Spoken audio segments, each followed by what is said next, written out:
everyone, and welcome back to the Oxford Policy Podcast. I'm Amal. I'm an MPP student here from the United States, and I have a background in health policy. And I'm Isabella. I'm an MPP student from Australia, and I have a background in climate and energy. So today we're so excited to be interviewing Dr. Alan Stein, who happens to be my advisor. So Alan is an expert in early childhood development and child and adolescent mental health. He's been teaching in Oxford since 2001, I believe. At Oxford, he works closely with researchers and students on questions of global health policy. And I hear you've published over 300 peer-reviewed papers and has worked with children and families facing adversity over the course of his career. And at Blavatnik, he's the director of the Children and Climate Initiative, which will be the large focus of our episode today. So without further ado, how about you share a little bit more about what your research background is and kind of what brought you to the Children and Climate Initiative? Great. Thanks very much, and really nice to be here. Just to correct one thing, and embarrassingly, it actually goes back to 1984 is when I started teaching Oxford. Well, that's impressive. But I did have a 6-year break in London, Yeah. but I've been here since that time.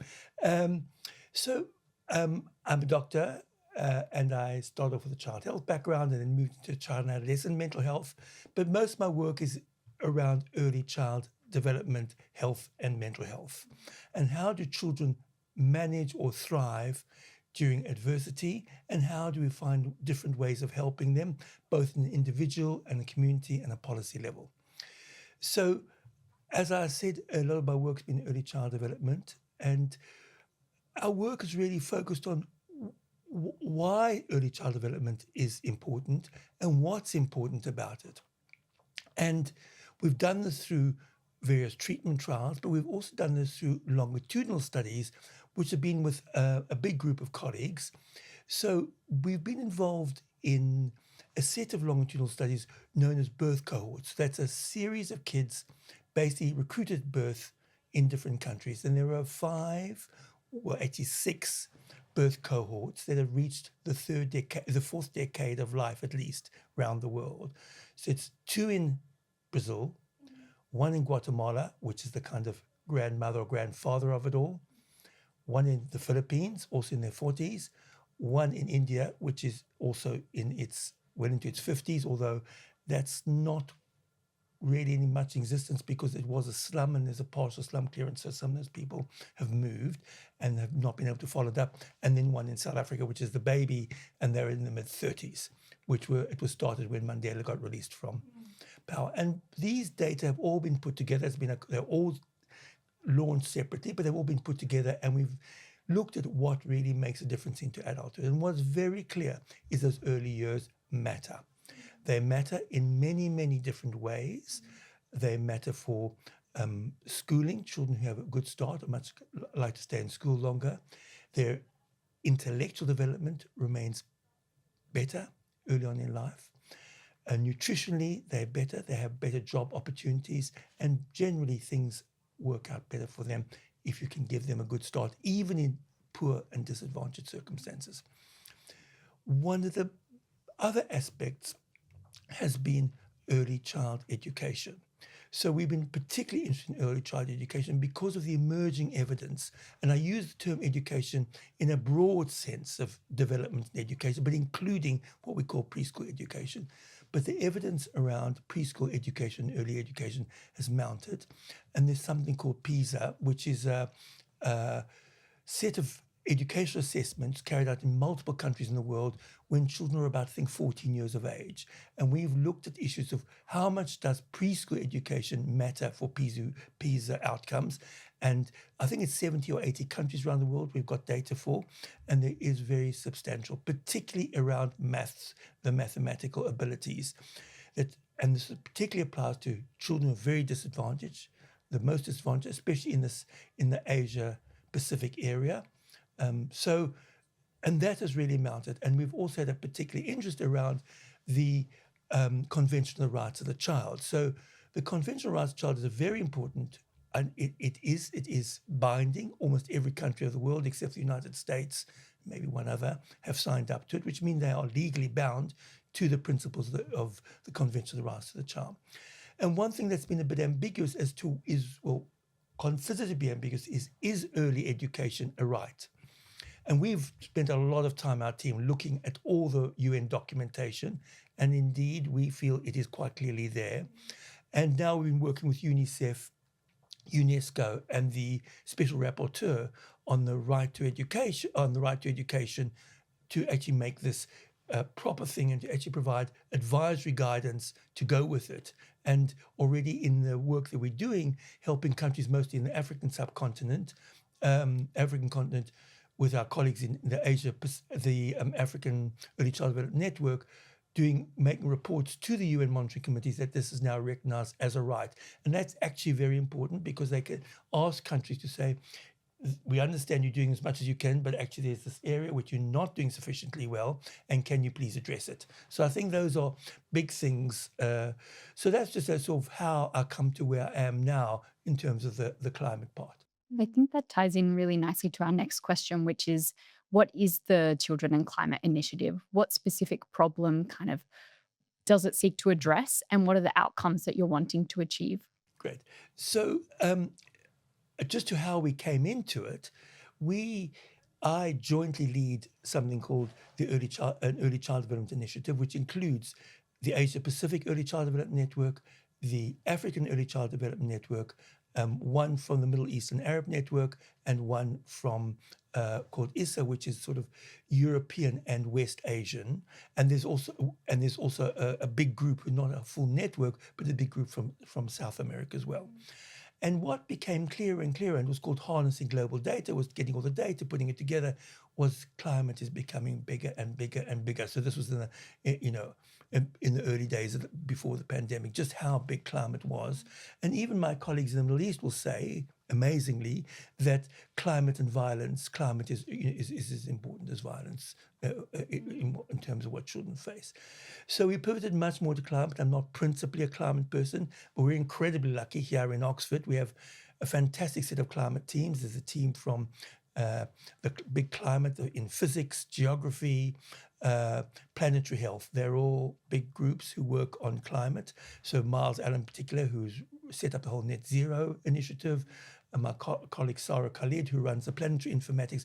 We brought them together with Nevin Fushka and various other people, together with the Oxford Human Rights Hub, Sandy Fredman, and then with these other teams we worked with in low middle income countries and other countries.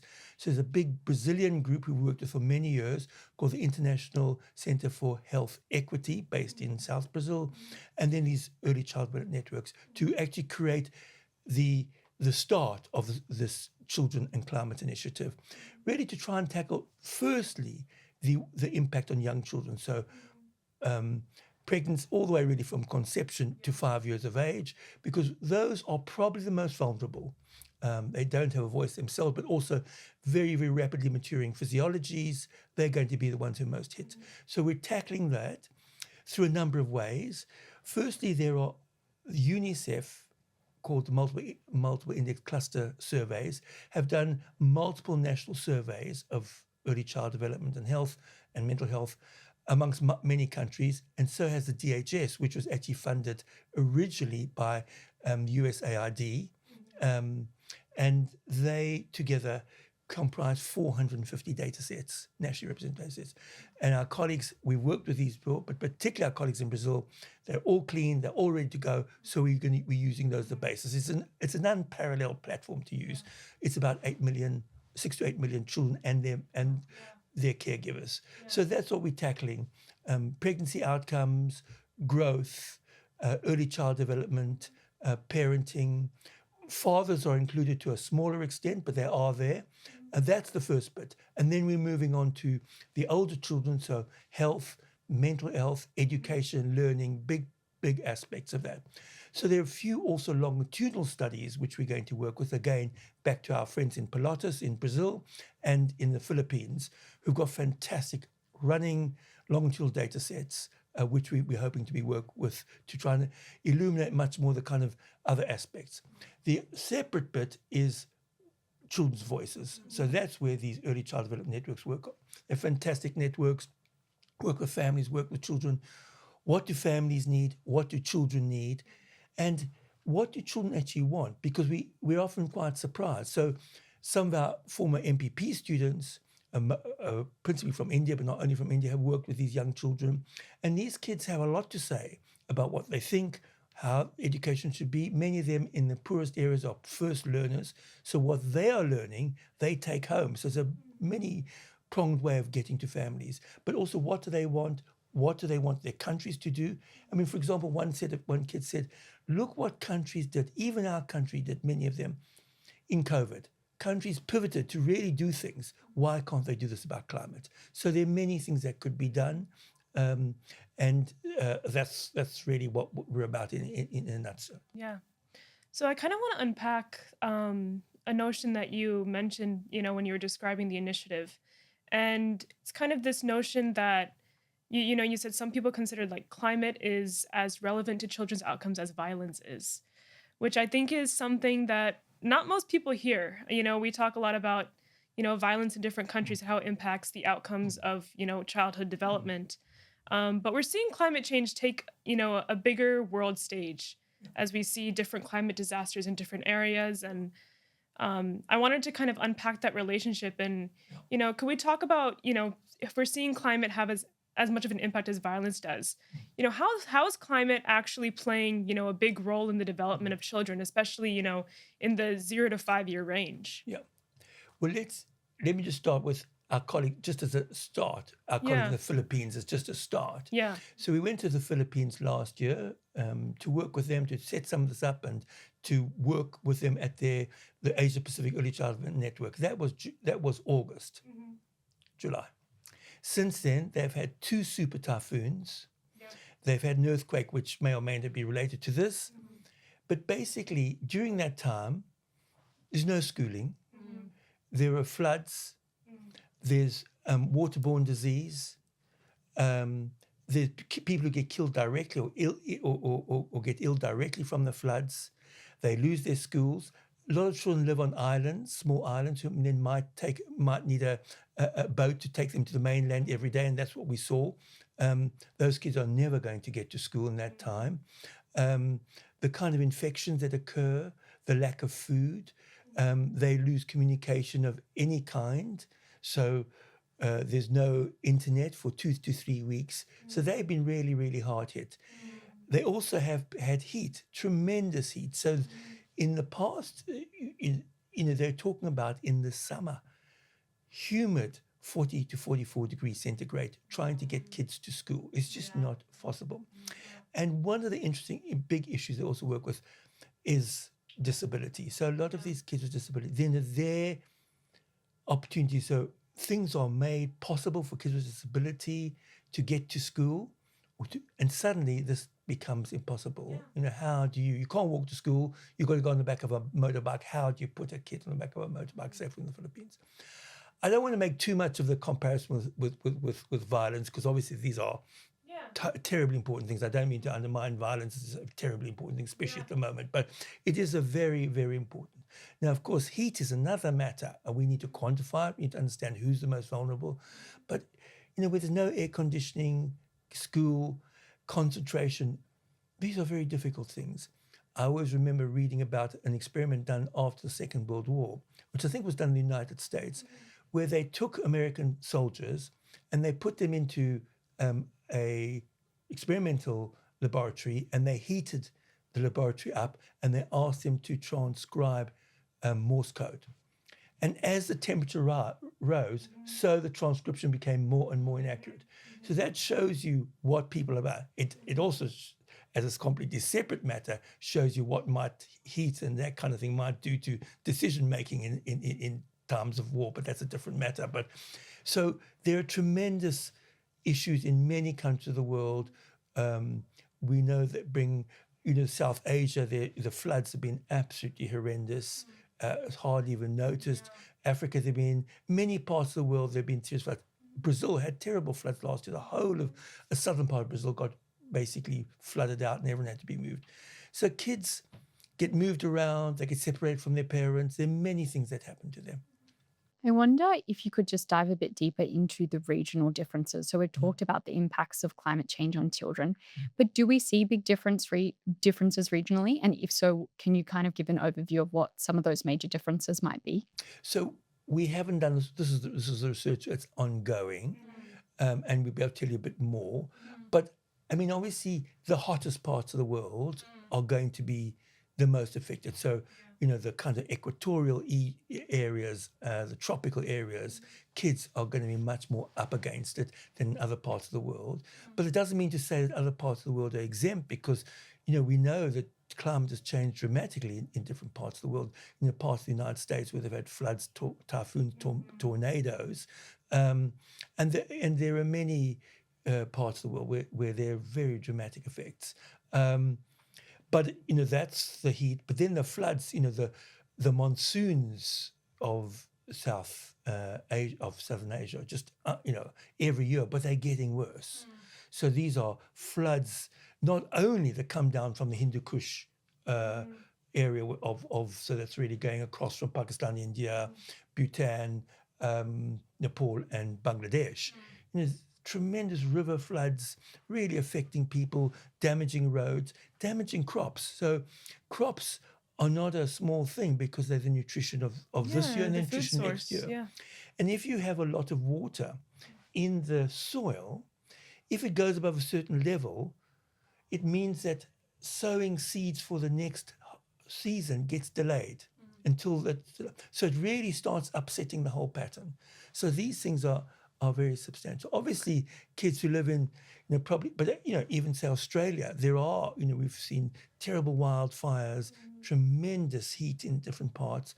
I don't know if there have been floods, but there are a lot of issues that happen even in places like in Australia. So, but it is no doubt that the hottest parts of the world, India, Pakistan, Bangladesh, these are terribly hot. Philippines, and of course the typhoons and the storms that occur. I think Philippines, which is the worst hit country of the world, I think there's a typhoon about every month, something like that. So they've just recovered from one, and there's another one. And then you're taken out by the next one. Taken out by the next one. So kids have to get used to this. How do you run creches in this situation? How do you run schools in this situation? How do you learn? And of course, there's the worry, the anxiety that goes with climate. So enormous amount of anxiety. And that's where we need to listen to children's voices. And one of the things that children said to us is, we need to present the data in a manageable way. It doesn't just help sort of regurgitating all these disasters in front of us. A bit like happened in COVID. This is terrible. We need to have it, and when you think of what you can do, being empowered to do things, and they do have lots of good ideas of things that you could do, even small things, just makes a big difference. And that's where resilience starts from. Not that you can change your life, but that you have some power over some aspects, I think is the cornerstone of where resilience for children starts. Yeah, so kind of honing in on that children's voice aspect. Something that I also wanted to talk about is how in a lot of low and middle income countries, people talk about how vulnerable populations like children, but also climate refugees, are typically bearing the brunt of the impact of climate problems that are primarily caused by governments in more high-income countries, or by companies that are operating in high-income countries, or who might be operating within low and middle-income countries, but are largely responsible for problems that vulnerable populations are now bearing the brunt of. So I wanted to kind of talk about how does that, relationship between high-income countries and low- and middle-income countries and the burden of climate change, does that also kind of impact the kind of work you're doing with the initiative? Yeah, I mean, that will be important. Yeah. And we work apologies, I left out UNICEF, a big part of who we're doing. They're a big part of what we do, and their in-country officers, incredibly helpful. Obviously, things are more difficult for them with all the cuts that have come their way. Yeah. With working within countries. But yes, that's a very big thing, because, we often say, and I don't mean to go back to South Asia again, but just an example, one of the biggest things that struggles in the northern part of South Asia is the brick kiln industry, hundreds and hundreds of brick kilns, which bellow out all sorts of fumes and particles which really pollute the atmosphere. But the demand side has to not be, it's because people want bricks. And we have to think about paying for the a kind of price that allows people to pivot to brick kilns, which don't do this. And such things exist, and China's gone that way. Such things exist, which would protect the young people. But because everyone wants cheap bricks, as cheap as they can, then they use, child labor and cheap labor. And that's what, so it's everybody's responsibility. And there's no doubt that what we're doing to the world, we're the high income country, the biggest polluters, the biggest users of energy, and is often low middle income countries that bear the brunt. So you have to take a global view of it. And obviously the COP and COP30, which was held in Belém, these are struggles, even to get basic issues onto the agenda. Fossil fuels were not, I think I remember in the end, were not mentioned in the final communique. There was stuff about reducing pollution, things like that, and emissions, but fossil fuels were not mentioned in the communique. So those are very important things. But just to say, as a big aspect of this, is that COP30 in Belém, that's the city at the mouth of the Amazon River, this was held in November, they produced a communique called the Belém Health Climate Action Plan, which is a blueprint for health climate action over there. And children were hardly mentioned there in the beginning. In fact, the first version, there was just one mention. But then, amongst others, but we were certainly very active in campaigning with them, particularly with one of the former MPP students, Omnia El Omarani, from last year was there, and we put together various documentation, went back to them, and they've included a lot of aspects now about what needs to be done to protect children and to advance children's needs going forward. So you have to fight every inch of the way, and it's always going to be, and children don't have a voice. On that point, I wonder if you could speak a bit to the research method and process for the initiative, and particularly how it seeks to incorporate the voices of children and those on the front lines of climate change within the research methodology and process itself. Yeah. So this is where we use we work with the networks, because they work very much with the families, with the children all the time. And so we get a lot of feedback as to what they want, as to what they need, and how they would like things to be, and what this means.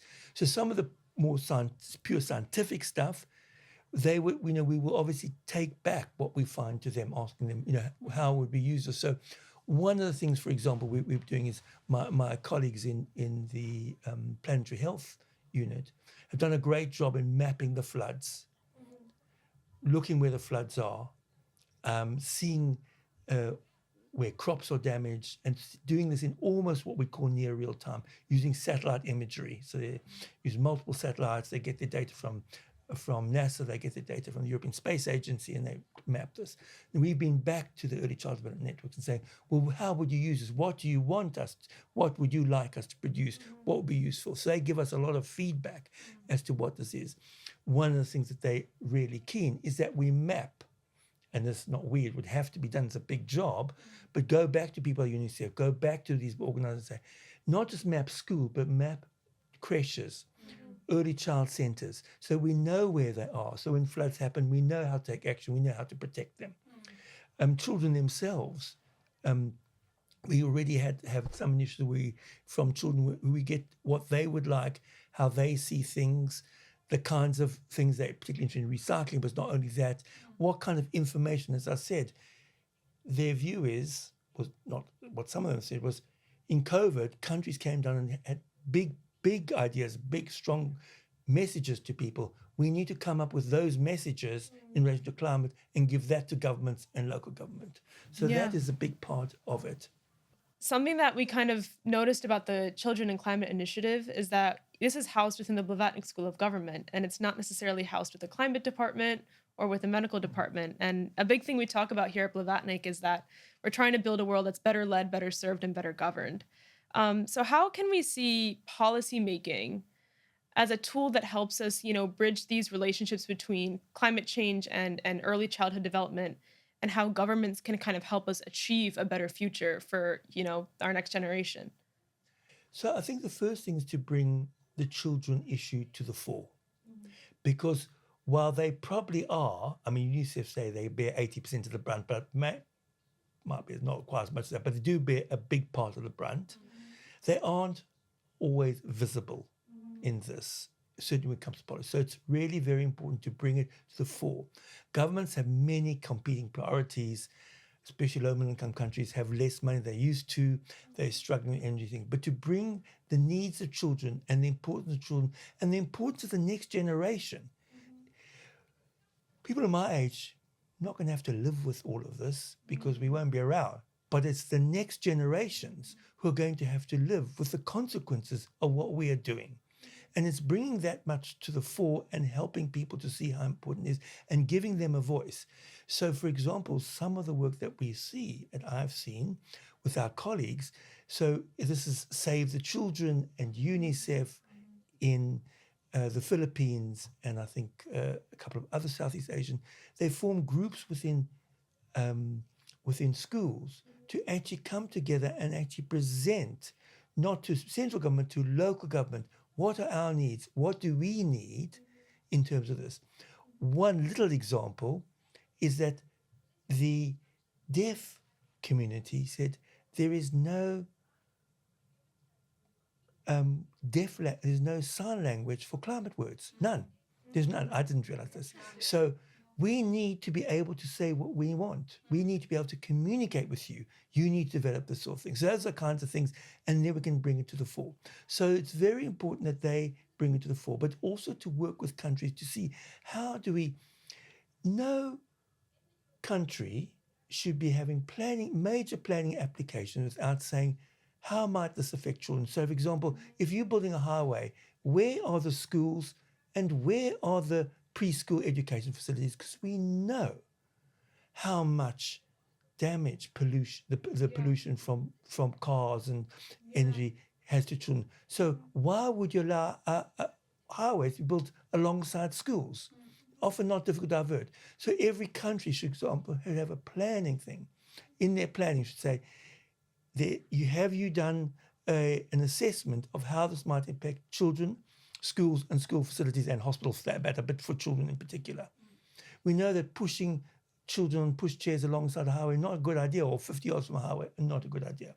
So having those kinds of policy things, but also the bigger policy things, getting children to say what they would say. Because if people are making decisions not about tomorrow, not about the next election, and it's hard to persuade people, but about the generation who is sitting there, that's your children, your grandchildren, that can make a big difference to people. If you can somehow personalize it a bit, I think people will often manage. They can't see the big picture, but if you bring it to the small individual, are you not worried about your children, your grandchildren having to live in these kinds of circumstances?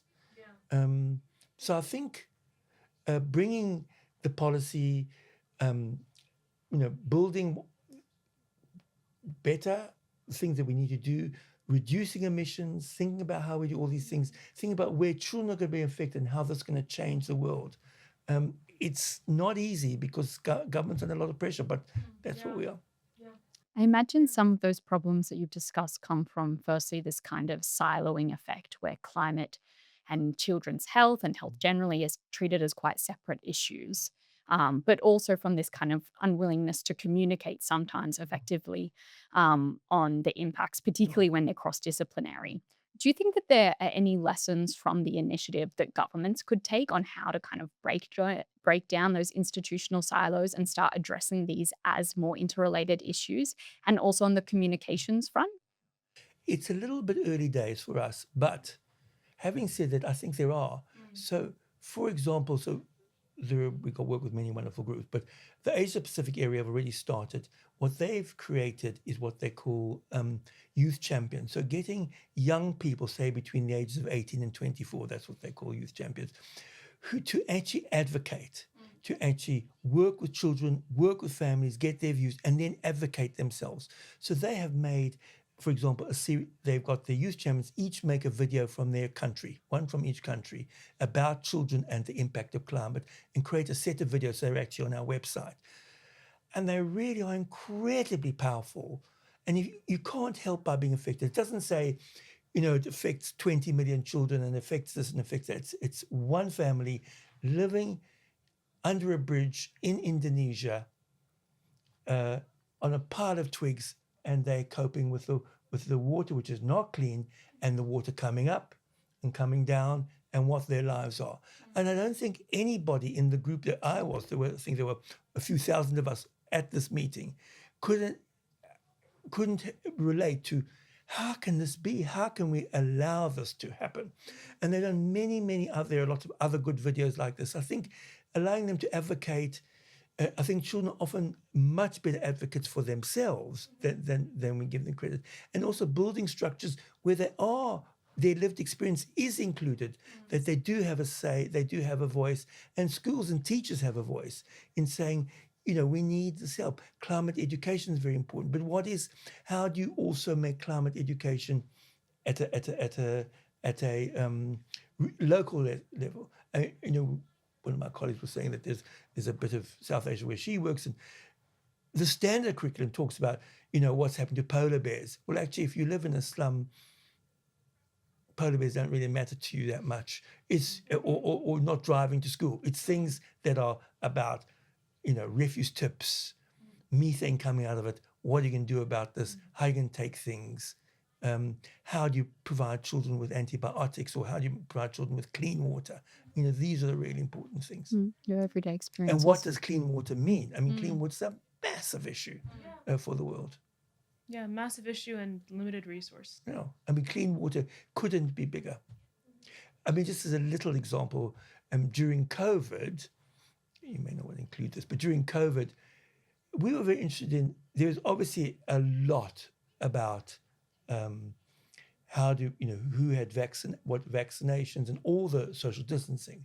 But my colleagues and I, and led by the statistician, went to all this data, again, back to the same DHS and demographic household surveillance data and the UNICEF data, and looked at how many children do not have running water, access to running water, live in homes where there might be one room that says no social distancing, where there's clearly going to be no sanitization, there's no proper toilet facilities, and you're telling them vaccines aren't even a start. So you've got to think, where do we start with all these sorts of things? And where, as you say, does the high-income countries even come into this? So, Alan, you talked about the Belém Health Action Plan from COP30. Looking ahead to COP31, what are you expecting in terms of outcomes on the intersection of climate change and children? Do you think that this work will continue progressing throughout multilateral climate agenda and negotiations? And if so, what would you like to see?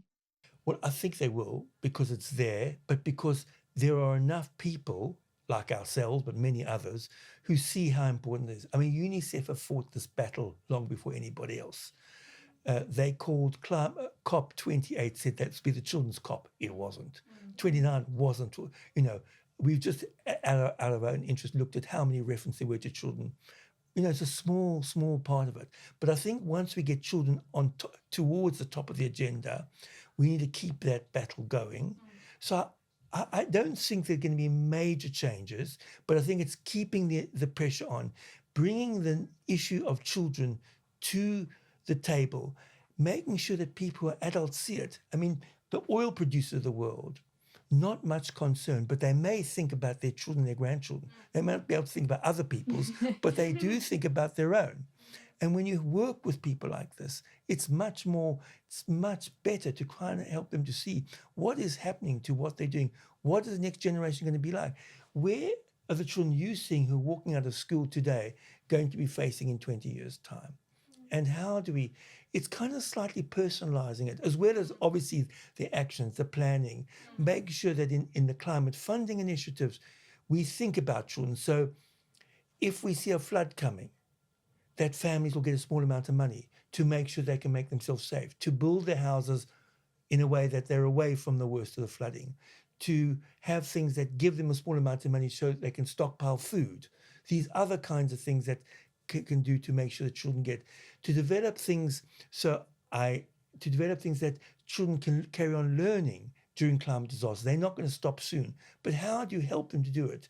Is it digital? Or what is it that we can do? Do we equip people? And often empowering local community workers around the education and care of children. what do you also do about children and families when these things happen? How do we make sure they're cared for? I mean, a tiny initiative I thought was really impressive.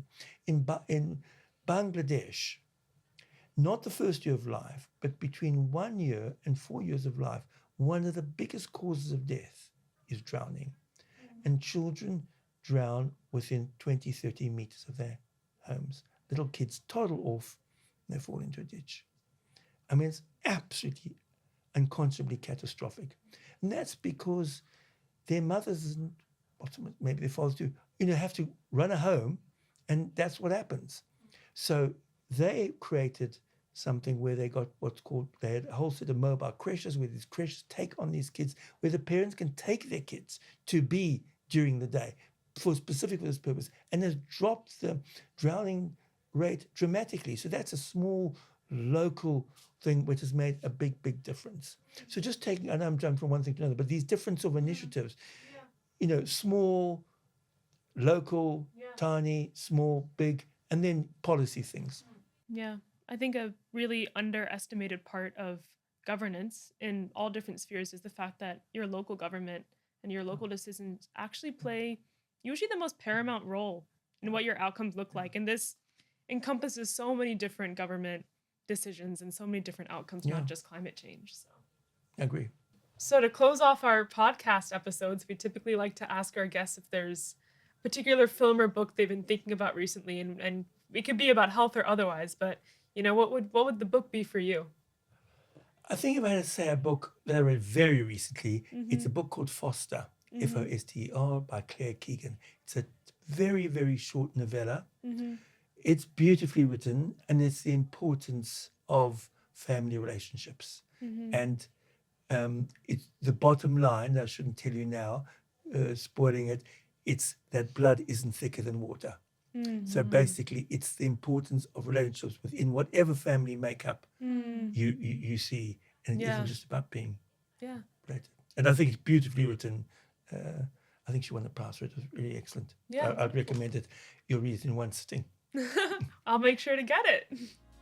Thank you so much, Alan, for joining us today. It's been a pleasure to discuss the impact of climate change on children and how that's differing regionally, but you've also given us lots to think about in how children and communities on the front line can be agents of change in this space and the role of governments in addressing this challenge. So we look forward to keeping track of the initiative and the research as it progresses. Great, and thanks for the opportunity to chat about it.